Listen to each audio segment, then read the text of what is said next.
महिंद्रा मूमल की प्रेम कहानी। तभी भोजन का झूठा थाल उठाने आया नाई बताने लगा, सरदारों आप मामूलों के बारे में क्या पूछते हो, उसके रूप और गुणों का तो कोई पार ही नहीं। वह शीशे में अपना रूप देखते ही शीशा टूट जाता है। गुजरात का अमीर जडेजा अपनी ससुराल अमरकोट सिंध आया हुआ था। उसका विवाह अमरकोट के राणा विसलदेव सोडा की पुत्री के साथ हुआ। राणा विसलदेव का पुत्र महिंद्रा व हामिर हम उम्र थे, इसलिए दोनों में खूब जमती थी। साथ खालते पीते, शिकार करते और मौज करते। एक दिन दोनों शिकार करते समय एक हिरण का पीछा करते हुए दूर लोद्राव राज्य की काक नदी के पास आ पहुँचे। उनका शिकार हिरण अपनी जान बचा के काक नदी में कूद गया। दोनों ने यह सोचा कि बेचारा हिरण ने जल में शरण ले ली, अब उसे क्या मारना। शिकार छोड़ दोनों ने इधर उधर नजरें दौड़ाई तो नदी के उस पार उन्हें एक सुंदर बगीचा और उसमें बनी एक दुमंजिली झरोखने मेड़ी दिखाई दी। इन सुनसुना स्थान में इतना सुहागना स्थान देख दोनों की तबीयत प्रसन्न हो गई। अपने घोड़े नदी में उतारने दोनों ने नदी पार कर बगीचे में प्रवेश किया। इस वीरानी जगह पर इतना सुंदर बाग देखे दोनों आश्चर्यचकित थे कि वे अपने पड़ोस में ऐसा नखलिस्तान, क्योंकि अभी तक तो दोनों ने ऐसे स्थान के बारे में सौदागरों से भी चर्चाएं सुनी थी। उनकी आवाज़ें सुन मेड़ी में बैठी मूमल ने झरोके से नीचे झांककर देखा तो उसे गर्दन पर लटके लंबे काले काले बाल, भौहें तक तनी हुई मूछें, चौड़ी छाती और मांसल भुजाएं वाले दो खूबसूरत नौजवान अपना पसीना सुखाते दिखाई दिए। मूमल ने तुरंत अपने दासी को बुलाकर कहा, नीचे जा नौकर से इन सरदारों के घोड़े पकड़ और इनके रहने खाने का इंतजाम करे। दोनों किसी अच्छे राजपूत घर के लगते हैं, शायद रास्ता भूल गए, इनकी अच्छी खातिर करो। मूमल के आदेश से नौकर ने दोनों के आराम के लिए व्यवस्था की, उन्हें भोजन कराया। तभी मूमल की एक सहेली ने आकर दोनों का परिचय पूछा। हमीर ने अपना व महिंद्रा का परिचय दिया और पूछा कि तुम किसकी सहेली हो, ये सुंदर बाग व झरोने मेड़ी किसकी है और हम किस सुलक्षणा के मेहमान है।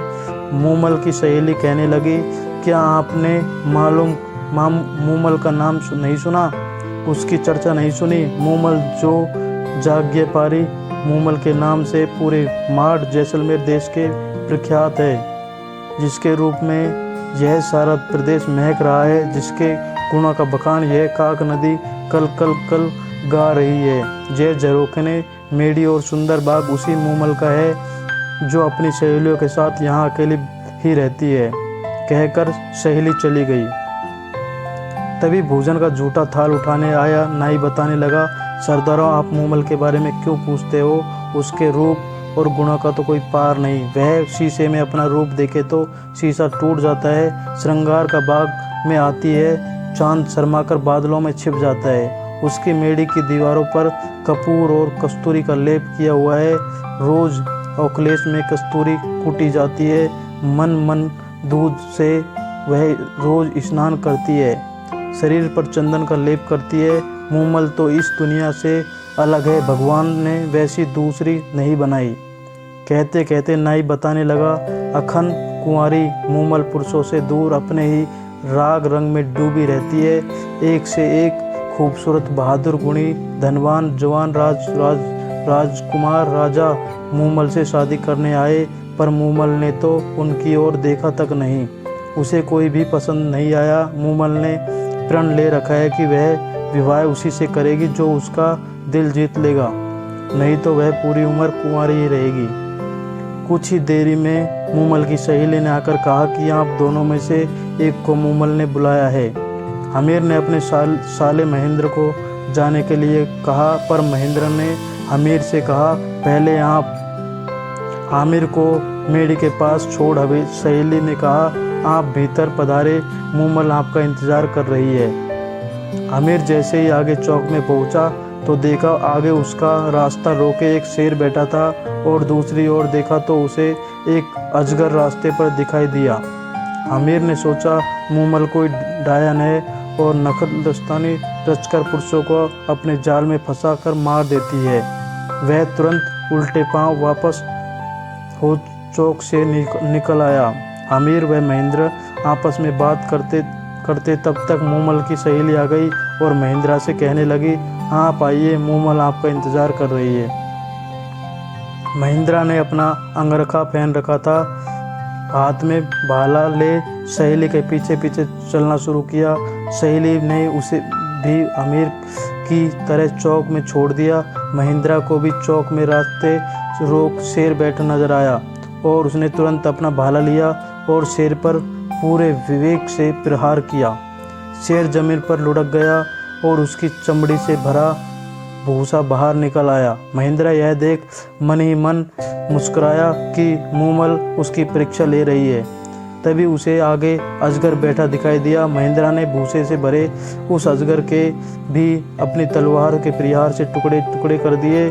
आगे चौक में महेंद्रा को पानी भरा नजर आया। महेंद्रा ने पानी की गहराई नापने हेतु जैसे ही पानी में भाला डाला तो ठक की आवाज़ आई। महेंद्रा समझ गया कि जिसे वह जल समझ रहा है वह कांच का फर्श है। कांच का फर्श पार कर सीढ़ियाँ चढ़कर महेंद्रा मूमल की मेड़ी में प्रवेश हुआ। आगे मूमल खड़ी थी, जिसे देखते ही महेंद्रा ठिठक गया। मूमल ऐसी लग रही थी जैसे काले बादल में बिजली चमकी हो। एड़ी तक लंबे काले बाल, मानो काली नागिन सिर से जमीन तक लौट रही हो। चंपा के डाली जैसी कलियां, बड़ी बड़ी सुंदर आंखें ऐसे लग रही थी जैसे मंद भरे प्याले हो। तपे हुए कुंदन जैसे बदन का रंग, वृक्ष जैसे किसी सांचे में ढाले गए हो, पेट जैसे पीपल का पत्ता, अंग अंग जैसे उफन रहा हो। मूमल का यह रूप देखकर महेंद्रा के मुंह से अनायास घी निकल पड़ा।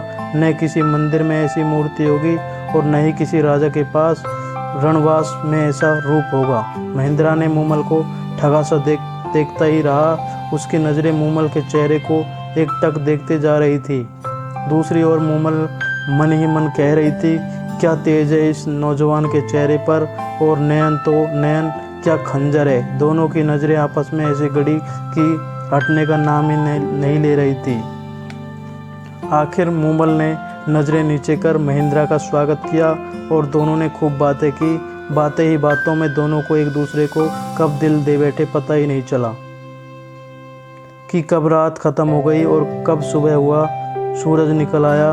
उधर हामिद को महेंद्रा के साथ कोई अनहोनी ना हो जाए सोचकर नींद ही नहीं आई। सुबह होते ही उसने नाई के साथ संदेशा भेजा, महेंद्रा को बुलाया और चलने को कहा।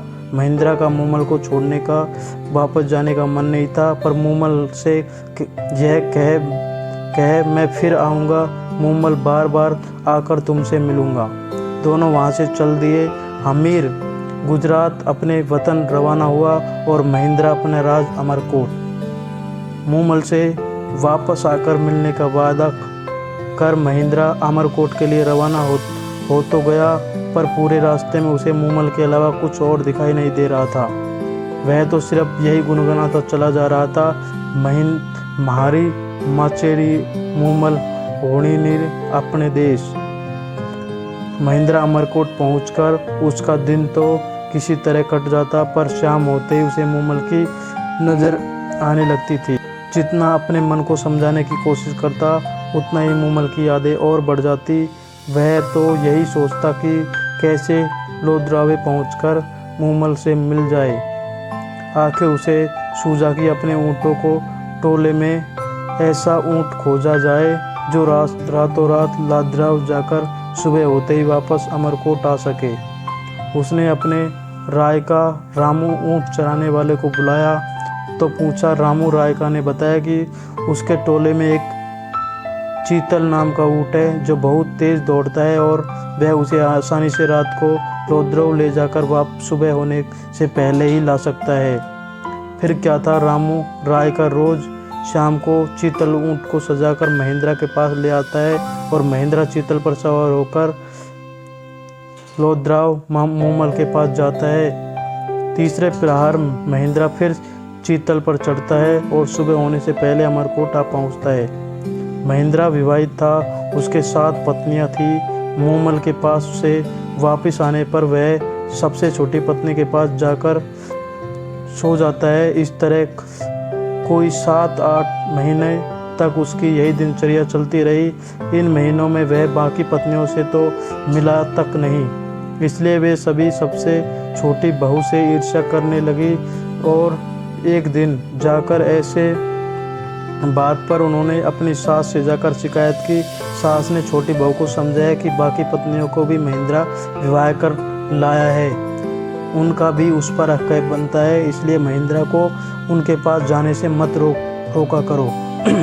तब महेंद्रा की छोटी पत्नी ने अपनी सास को बताया कि महेंद्रा तो उसके पास सुबह रोज आता है और आते ही सो जाता है, उसे भी उससे बातें किए कोई 7-8 महीना हो गया। वह कब कहाँ जाता है, कैसे जाता है, क्यों जाता है, मुझे कुछ भी मालूम नहीं है। छोटी बहू की बातें सुन महेंद्रा की माँ को शक हुआ और उनसे यह बात अपनी पति राणा विसलदेव को बताई। चतुर विसलदेव ने छोटी बहू से पूछा कि जब महेंद्रा आता है तो उसमें क्या कुछ खास नज़र आता है। छोटी बहू ने बताया कि जब वह रात के आखिरी प्रहर महेंद्रा आता है तो उसके बाल गीले होते हैं, जिसमें से पानी टपक टपक रहता होता है। चतुर विसलदेव ने बहू को विलायती दी कि आज उसके बालों के नीचे कटोरा रख देना, भीगे बालों से टपक रहा पानी को इकट्ठा कर मेरे पास लाना। बहू ने यही किया और कटोरे में एकत्र पानी विसलदेव के सामने हाजिर किया। विसलदेव ने पानी चखकर कहा, यह तो काक नदी का पानी है, इसका मतलब महेंद्रा जरूर मूमल की मेड़ी में उसके पास जाता होगा। महेंद्रा की 7 पत्नियों को मूमल का नाम सुनकर जैसे ही आग लग गई। उन्होंने आपस में सलाह कर ये पता लगाया कि महेंद्रा वहाँ जाता कैसे है। जब उन्हें पता चला कि महेंद्रा चीतल नाम के ऊँट पर सवार होकर मूमल के पास जाता है तो दूसरे दिन उन्होंने चीतल ऊँट के पैर तुड़वा दिए ताकि उसके बिना महेंद्रा मूमल के पास न जाए। रात होते ही जब रामू राय का चीतल लेकर नहीं आया तो महेंद्रा उसके घर गया और वहाँ उसे पता चला कि चीतल तो उसकी पत्नियों ने पैर तुड़वा दिए। तब उसने रामू के चीतल द्वारा जैसा दूसरा घोड़ा मांगा, ऊँट मांगा। रामू ने कहा उसके टोले में एक तेज दौड़ने वाली एक टोडी ऊँटनी है तो सही, पर कम उम्र होने के चलते वह चीतल जैसी सुलझी हुई वह अनुभवी नहीं है। आप उसे ले जाए, पर ध्यान रहे उसके आगे चाबुक ऊंचा ना करे। चाबुक ऊंचा करते ही वह चमक जाती है और जिधर उसका मुंह होता है उधर ही दौड़ना शुरू कर देती है। तब उसे रोकना बहुत मुश्किल है। महेंद्रा टोडरी पर सवार हो लोद्रवा के लिए रवाना हुआ, पर मूमल से मिलने की बेचैनी के चलते वह भूल गया कि चाबुक ऊंचा नहीं करना, और चाबुक ऊंचा करते ही टोडरी ने ऐड लगाई और सरपट भागने लगी। महेंद्रा को रास्ता भी नहीं पता चला कि वह कहाँ पहुँच गया। थोड़ी देर में महेंद्रा को एक झोंपड़ी में दिया जलता नजर आया और वहां जाकर उसने उस क्षेत्र के बारे में पूछा तो पता चला लोद्रवा की जगह बाड़मेर पहुंच चुका है। रास्ता पूछ जब महेंद्रा ने लोद्रवा पहुंचा तब तक रात का तीसरा पहर बीत चुका था। मूमल उसका इंतजार कर सो चुकी थी, उसकी मेड़ी में दिया जल रहा था। उस दिन मूमल की बहन सुमुल भी मेड़ी में आई थी। दोनों की बातें करते करते आंख लग गई थी। सहेलियों ने खेल में पुरुषों के कपड़े पहने पुरुष का अभियान किया था और वह बातें करती करती पुरुषों के कपड़े में ही मूमल के पलंग पर उसके साथ सो गई। महेंद्रा मूमल की मेड़ी पहुंचा। सीढ़ियां चढ़ जैसे ही मूमल के कक्ष में घुसा और देखा कि मूमल तो किसी पुरुष के साथ सो रही है। यह दृश्य देखते ही महेंद्रा को तो लगा जैसे उसे एक साथ हजारों बिच्छुओं ने काट लिया हो। उसके हाथ पकड़ चाबुक वहीं गिर पड़ा और वह जिन पैरों से आया था उन्हीं पैरों से चुपचाप बिना किसी को कुछ कहे वहां से अमरकोट लौट आया। वह मन ही मन सोच रहा था कि जिस मूमल के लिए मैं प्राण तक न्यौछावर करने के लिए तैयार था वह मूमल ऐसे निकली। जिसके लिए मैं कोसों दूर से आया हूँ वह पर पुरुष के साथ सोई मिलेगी। धिक्कार है ऐसी औरत पर। सुबह आँख खुलते ही मूमल की नज़र जैसे ही महेंद्रा के हाथ से चाबुक पर पड़ी। वह समझ गई कि महेंद्रा आया था, पर शायद किसी से बात से नाराज होकर यहाँ से चला गया। उसके दिमाग में कई विकल्पनाएं आती रही। कई दिनों तक मूमल महेंद्रा का इंतजार करती रही कि वो आएगा। जब आएगा तो सारी गलतफहमी दूर हो जाएगी, पर महेंद्रा नहीं आया। मूमल उसके वियोग में फीकी पड़ गई। उसने श्रृंगार करना छोड़ दिया, खाना पीना छोड़ दिया। उसकी कंचन जैसी काया काली पड़ने लगी। उसने महेंद्रा को कई चिट्ठी लिखी, पर महेंद्रा की पत्नियों ने वह चिट्ठियां महेंद्रा तक पहुंचने नहीं दी। आखिरकार मूमल ने एक ढोली गायक को बुलाया और महेंद्रा के पास भेजा, पर उसे भी महेंद्रा से नहीं मिलने दिया। पर वह किसी तरह से महेंद्रा के महल के पास पहुंचने में कामयाब हो गया और रात पड़ने पर उस ढोल ने माड़ राग में गाना शुरू किया। तुम्हारे बिना सोड़ा रण राण यह धरती धुल रही, तेरी मूमल रानी है उदास मूमल के बुलावे पर, असल प्रियतम महेंद्रा घर तो अब तो घर आवा। ढोले के द्वारा गाई मान सुनकर भी महेंद्रा का दिल नहीं पसीजा और उसने ढोली को कहला भेजा कि मूमल से कह देना, न तो मैं रूप का लोभी हूँ, ना ही वासना का कीड़ा। मैंने अपनी आंखों से उस रात उसका विचित्र देख लिया है। जिसके साथ उसकी घनिष्ठता है उसी के साथ रहे, मेरी अब उससे कोई संबंध नहीं है। ढोली द्वारा सारी बात सुनकर मूमल के पैरों तले की जमीन खिसक गई। अब उसे समझ आया कि महेंद्रा क्यों नहीं आया। मूमल ने तो अपने सपने में भी नहीं सोचा था कि उसे एक ऐसा कलंक लगेगा। उसने तुरंत अमरकोट जाने के लिए रथ तैयार करवाया ताकि अमरकोट जाकर महेंद्रा से मिल उसका वहम दूर किया जाए। वह कलंकनी नहीं है और उसके सिवाय उसका कोई नहीं है। अमरकोट में मूमल के आने पर वह मिलने का आग्रह पाकर महेंद्रा ने सोचा शायद मूमल पवित्र है, लगता है मुझे ही कोई गलतफहमी हो गई है, और उसने मूमल को संदेश भिजवाया कि वह उससे सुबह मिलने आएगा। मूमल को इस संदेश से आशा बंधी। रात को महेंद्रा ने सोचा कि देख मूमल मुझसे कितना प्यार करती है। सो सुबह उसने अपने नौकरों को सिखाकर मूमल के डोरे पर भेजा। नौकर रोता पीटता मूमल के डेरे पर पहुंचा और कहने लगा कि महेंद्रा जी तो रात को काले नाग के डस लिया, जिससे उसकी मृत्यु हो गई। नौकर ने मुंह से इतने सुनते ही मूमल पछाड़ खाकर धरती पर गिर पड़ी और पड़ते ही महेंद्रा के वियोग में अपने प्राण छोड़ दिए। महेंद्रा को जब मूमल की मृत्यु का समाचार मिला तो वह यह सुनकर उसी वक्त पागल हो गया और सारी उम्र वह पागलों की तरह ही रहा।